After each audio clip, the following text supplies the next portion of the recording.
میں حلقہ ارباب ذوق اسلام آباد کا بالعموم اور خلیق الرحمان صاحب کا بطور خاص شکر گزار ہوں کہ انہوں نے آج کی محفل میں شمولیت کا مجھے موقع دیا، جو ہمارے دور کی ایک باکمال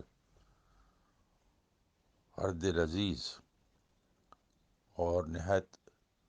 معتبر شخصیت کے بارے میں منعقد ہو رہی ہے۔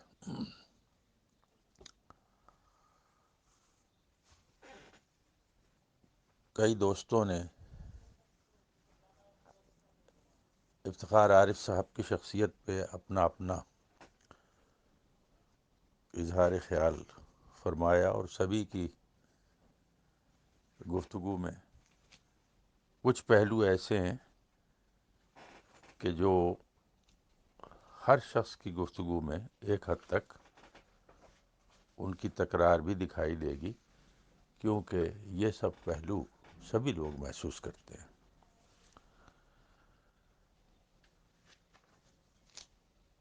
افتخار صاحب ہمارے دور کے بڑے ہی معتبر اور مقبول شاعر ہیں، اور ان کے شعر کے مختلف پہلوؤں کا احاطہ کرنا اور اس کی تاثیر کا تجزیہ کرنا کوئی آسان کام نہیں ہے۔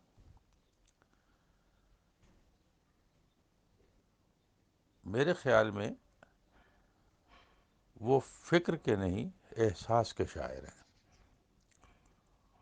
اور جیسا کہ کہا بھی جا چکا ہے، ان کی قوت ان کا لہجہ ہے۔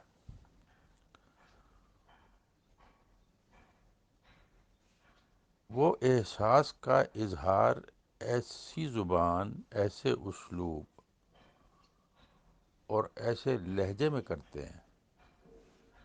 جو دلوں میں اتر جانے کی زبردست صلاحیت رکھتا ہے۔ ان کا مصرع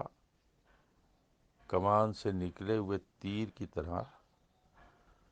راست اور برجستہ ہوتا ہے، اور ان کا آہنگ ان کے شعر سے بھی پہلے یا ان کے مضمون سے بھی پہلے دلوں پر اثر انداز ہوتا ہے۔ اور میری رائے میں فن شعر میں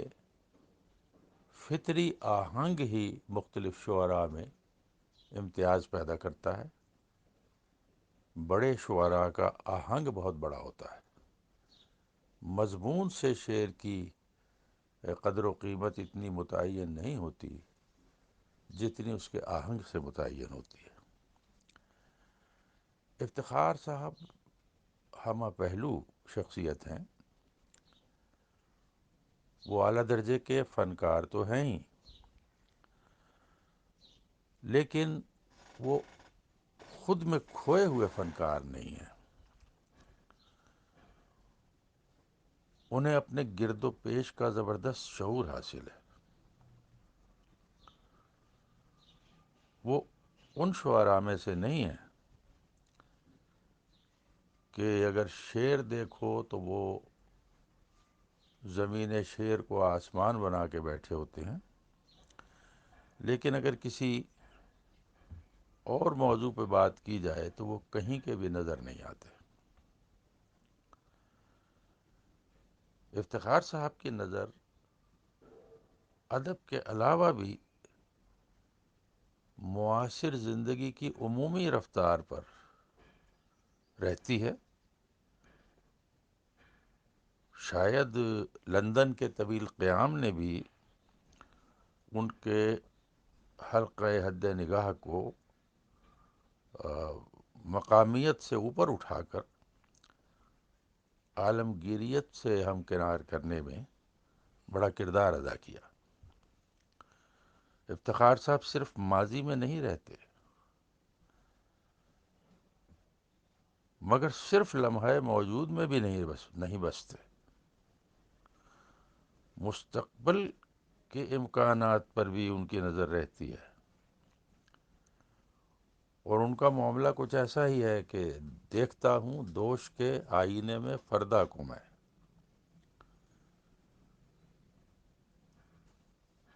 جب وہ 60 کی دہائی میں لکھنؤ سے پاکستان آئے تو انہیں پہلی عوامی مقبولیت ان کے ٹی وی کے پروگرام کسوٹی سے حاصل ہوئی، جس میں وہ قریش پور صاحب اور عبید اللہ بیگ صاحب کے ساتھ شریک ہوا کرتے تھے، اور ان کے اس پوری ٹیم کا یہ تھا کہ کوئی شخصیت یا کسی عمارت یا کسی کتاب کے بارے میں، چاہے وہ کسی بھی زبان میں ہو، اور عمارت یا شخصیت کہیں بھی دنیا میں تعلق رکھتی ہو، وہ چند ہی سوالات میں اس کا سرا پکڑ لیتے تھے۔ اور میں سمجھتا ہوں کہ یہ پاکستان ٹی وی کے نہایت ہی صحت مند تفریح مہیا کرنے والے پروگراموں میں بہت ہی امتیازی حیثیت رکھتا تھا۔ اس پروگرام نے گھر گھر علمی کھوج کی لگن نئی نسل میں پیدا کی۔ بچے گھروں میں خود کسوٹی کر کے اور اکثر سوالات کی تہ تک پہنچنے میں دیر نہیں لگاتے تھے۔ اس پروگرام کی ایک خوبی یہ تھی کہ اس کے ساتھ کسی انعام وغیرہ کی پخ لگی ہوئی نہیں تھی، یہ اپنا صلہ آپ تھا۔ بعد میں انعامات کی لت لگانے والے پروگرام اب فروغ پاتے چلے گئے، جنہوں نے ہر چیز کا ایک مادی صلہ یا مادی محرک پیدا کر دیا۔ یہ بڑا منفی کردار تھا، لیکن بدقسمتی سے یہی رواج پاتا چلا گیا۔ یہاں مجھے ضمنی طور پر یاد آ رہا ہے کہ افتخار عارف صاحب کی وسعت مطالعہ اور وسعت نگاہ، جمال احسانی صاحب سن 70 کی دہائی کے آغاز میں کہیں سرگودا سے کراچی منتقل ہوئے تھے۔ اس وقت تک وہ جمال عثمانی تھے شروع میں، پھر وہ جمال احسانی ہوئے اور بہت معروف حیثیت ان کو حاصل ہوئی۔ تو جب وہ پہلے پہل سرگودا سے گئے تھے تو اسی زمانے میں میرا پہلا مجموعہ شاخ تنہا شائع ہوا تھا۔ ایک مضافات میں رہنے والا ایک گمنام شاہ شاعر، اس کا ایک مجموعہ کلام چھپتا ہے، تو شاید جمال نے سوچا ہوگا کہ یہ بوجھنا بہت مشکل ہوگا کسوٹی کی ٹیم کے لیے، لیکن میں نے تو یہ پروگرام نہیں دیکھا۔ انہوں نے خود، غالباً جمال نے خود ہی مجھے یہ بتایا تھا کہ انہوں نے شاخ تنہا کے بارے میں سوال کر دیا، اور افتخار عارف صاحب نے کچھ ہی سوالوں میں نہ صرف کتاب کو بوجھ لیا بلکہ اس میں سے ایک شعر بھی پڑھ کے سنا دیا جو انہیں یاد ہو چکا تھا۔ تو آج بھی میں یہ جب کبھی ان کی گفتگو سنتا ہوں یا مختلف ادبی محفلوں میں ان کے اظہار خیال سے میں مستفید ہوتا ہوں، تو میں نے اندازہ کیا کہ اردو دنیا کا آج کوئی بھی نیا پرانا شاعر ایسا نہیں ہے جس کے کلام اور مقام کے بارے میں افتخار عارف صاحب کے ذہن میں ایک جچا تلا تجزیہ موجود نہ ہو۔ ہر شاعر کے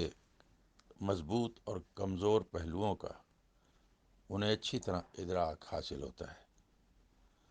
اور وہ خاص اپنی نگاہ سے دیکھ کر اس کے بارے میں ایک دو ٹوک رائے قائم کر چکے ہوتے ہیں۔ افتخار صاحب جتنی سہولت سے شعر کہتے ہیں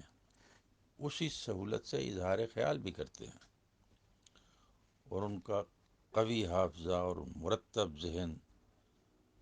کسی بھی موضوع پر آپ کو بند نظر نہیں آتا۔ ایک خود کلامی کسی اس کیفیت میں ایک ایسی متنوع اور باکمال شخصیت کے تمام پہلوؤں کا تو احاطہ نہیں کر سکتا، چند پہلو یا چند زاویوں کی طرف صرف اشارہ ہی کر پایا ہوں، اور اس سے پہلے مختلف شرکاء، جن میں ڈاکٹر وحید احمد صاحب، ڈاکٹر نجیبہ عارف اور بہت سے ہمارے باکمال شعراء جو ہیں یا نقاد، وہ گفتگو کر چکے ہیں،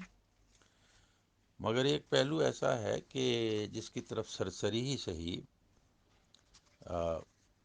اس کی طرف میں سمجھتا ہوں کہ ہمیں اشارہ کرنا چاہیے،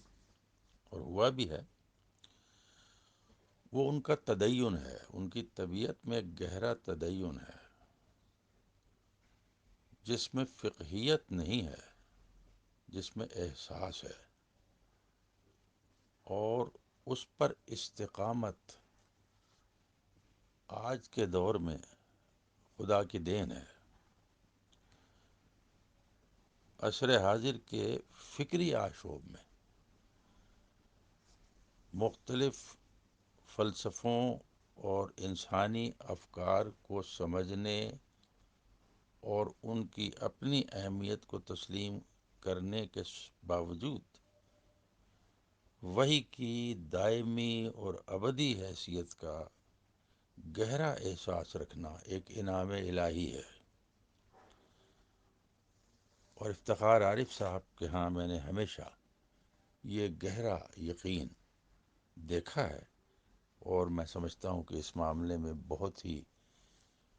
وہ خوش نصیب انسان ہیں کہ جو اللہ تعالیٰ کی اس خصوصی عنایت سے بہرہ مند ہیں۔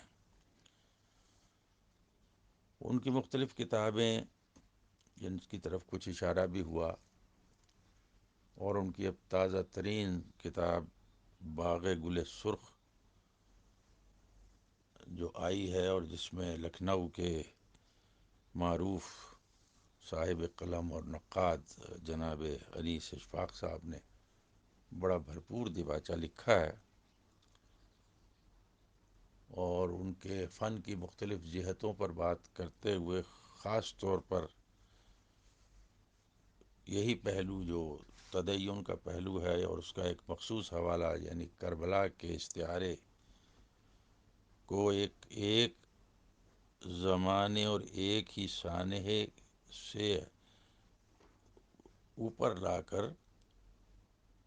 مختلف ادوار اور ہم عصر سرچشمہ الہام بنانے پر جو ان کو انفرادیت حاصل ہے، اور جس طرح انہوں نے آغاز میں اس کو تخلیقی طور پر برتا ہے، اس کی طرف انیس اشفاق صاحب نے بڑی خوبی سے اشارہ فرمایا ہے۔ اس کتاب میں بھی ہم یہ دیکھتے ہیں کہ ابتدا میں بھی اور آخر میں بھی جو عقیدت نگاری ہے، اس کے بہت ہی خوبصورت نمونے ہمیں ملتے ہیں، اگرچہ اس میں غزلیں بھی ہیں، نظمیں بھی ہیں، نثری نظمیں بھی ہیں، لیکن اس کا اول و آخر جو ہے اس میں غلبہ نظر آتا ہے ان کی اسی تدین کا، اور اسی جو نسبتیں ہیں ان کی مضبوطی کا ہمیں احساس ہوتا ہے۔ اس مجموعے میں ایک شعر جو ہے وہ اس وقت مجھے یاد آ رہا ہے کہ کچھ دن سے عجب ایک کمال آیا ہے مجھ میں، کچھ دن سے عجب ایک کمال آیا ہے مجھ میں، پڑھتا ہوں جو دیوار پہ لکھا نہیں ہوتا۔ نوشتہ دیوار کو پڑھ لینا بھی بہت بڑی بات ہوتی ہے، کجا یہ کہ جو کچھ نوشتہ دیوار نہیں ہے اسے بھی پڑھ لینے کی صلاحیت انسان کی آنکھ میں آ جائے۔ تو یہ ان کی مختلف جہتوں کی طرف بہت ہی سرسری سے چند اشارے میں کر سکا ہوں، اور میں سمجھتا ہوں کہ اس محفل میں جو ایک ایسے باکمال کے لیے برپا کی گئی ہے، صرف شمولیت ہی ایک اعزاز کی بات ہے. میں اس پہ دوبارہ شکریہ ادا کرتا ہوں. افتخار عارف صاحب کے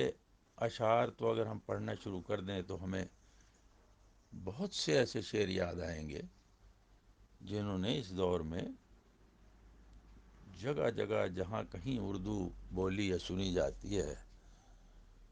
وہاں ان اشعار نے اثر چھوڑا ہے، لوگوں کے دلوں میں بیٹھ گئے ہیں. میرے خدا مجھے اتنا تو معتبر کر دے، میں جس مکان میں رہتا ہوں اس کو گھر کر دے. اور اسی طرح خواب کی طرح بکھر جانے کو جی چاہتا ہے، ایسی تنہائی کہ مر جانے کو جی چاہتا ہے. گھر کی وحشت سے لرزتا ہوں مگر جانے کیوں شام ہوتی ہے تو گھر جانے کو جی چاہتا ہے. اسی طرح وہ جس پر بہت بنیاد رکھی گئی ہے یہ باغ گل سرخ کے دیباچے میں، وہی پیاس ہے، وہی دشت ہے، وہی گھرانہ ہے، مشکیزے سے تیر کا رشتہ بہت پرانا ہے. مٹی کی محبت میں ہم آشفتہ سروں نے وہ قرض اتارے ہیں جو واجب بھی نہیں تھے. رحمت سید لولاک پہ کامل ایمان، امت سید لولاک